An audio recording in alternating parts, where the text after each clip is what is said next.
Wala sa kanilang kasabwat sa pagbulsa ng sako-sakong pera, pinagsamantalahan ang krisis ng pandemya, pinabayaan ang ating mga kababayan na magkasakit at mamatay. Tangina, ang galing! Tangina, ang galing talaga ni Bongbong.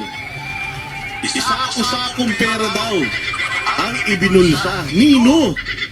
Tangina, Bongbong, bagyo lang, wala kang alam. Hindi mo alam kung paano susolusyonan yung baha at bagyo sa Pilipinas. Putang, kung ikaw ang presidente ng Pilipinas nung pandemic, sigurado ko patay na lahat ng Pilipino sa sobrang kabobohan mo. Ngayon nga, walang pagpili eh. Bongbong, Namamatay eh, sa gutom. meron po tayong krisis noong pandemya. Dahil sa pandemya, nagsarado ang ekonomiya. Ano ang ginawa ni Pangulong Duterte? Binigyan niya ng ayuda yung mga hindi makapasok sa trabaho, yung mga nawalan ng trabaho, yung mga na-stuck sa bahay. Nagkaroon ng sandamukal na mga COVID facilities.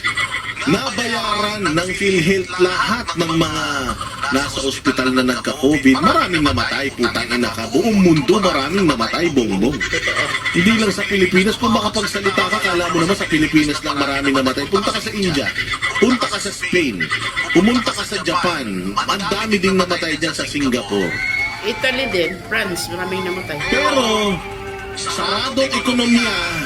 Tinan mo sarado ang ekonomiya. Walang perang pumapasok. Nakapagbigay ng ayuda si Presidente Duterte. Nangutang ba siya para sa ayuda? Hindi. Gumawa siya ng paraan. Gumawa siya ng pagkakakitaan para magkaroon tayo ng supplies. Ano yun? Bakuna. Libre nating nakukuha.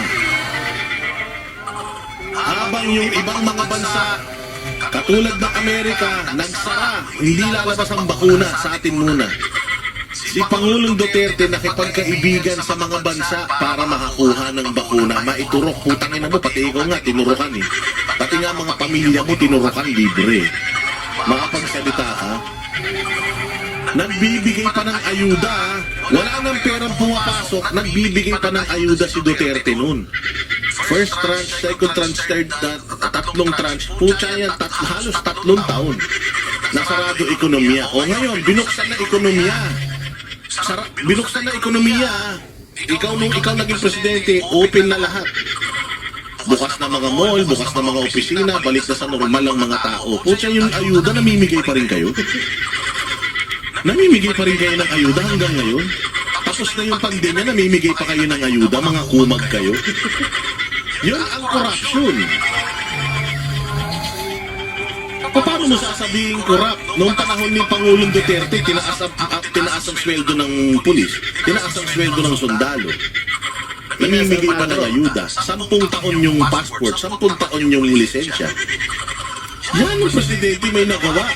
Nung binulsa yung sako-sako. Tangin na kung titingnan nyo yung mga relos ninyo, walang ganyang relos ang mga Duterte. Kung titingnan ninyo yung luho ninyo, walang ganyang luho ang mga Duterte. Pucha, ang sasakyan mo, Maybach. Si Duterte, ang sasakyan niya, normal lang. Tinan mo sasakyan ni Duterte ngayon, pick up na itim lang. Magaling magturo ang magdanakaw.